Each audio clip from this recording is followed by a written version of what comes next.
Hi guys, welcome to my YouTube channel. ಇವತ್ತಿನ topic ಅಂದರೆ spinners against ಒಂದು easiest short drill ಮಾಡೋಣ. Spinners ಯಾವಾಗಲೂ 6 ಮೀಟ್ರಿಂದ 8 ಮೀಟಲ್ಲಿ ಬಾಲ್ ಮಾಡೋಕ್ಕೆ ಟ್ರೈ ಮಾಡ್ತಾ ಇರ್ತಾರೆ. ಬಿಕಾಸ್ ಗುಡ್ ಲೈನ್ ಇದೆ. ಲಾಂಗ್ ಆಫ್ನ ಸ್ವಲ್ಪ ವೈಡಾಗಿ ನಿಲ್ಲಿಸ್ಕೊಂಡಿರ್ತಾರೆ. ಆ ಸ್ಪಿನ್ನರ್ಸ್ ಯಾವಾಗಲೂ ಲಾಂಗ್ ಆನ್ ಸ್ವಲ್ಪ ಕ್ಲೋಸ್ ಆಗಿ.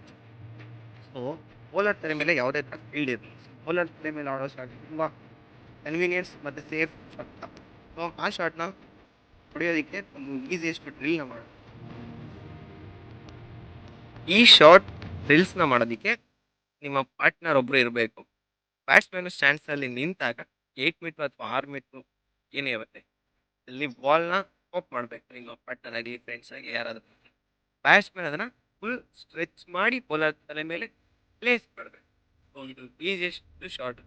ಎಲ್ಲರೂ ಪ್ರಾಕ್ಟೀಸ್ ಮಾಡಿ, ಡ್ರಿಲ್ ಮಾಡಿ. ಈ ವಿಡಿಯೋ ನಿಮಗೆ ಇಷ್ಟ ಆಗಿದ್ರೆ ಲೈಕ್ ಮಾಡಿ, ಕಮೆಂಟ್ ಮಾಡಿ, ಶೇರ್ ಮಾಡಿ.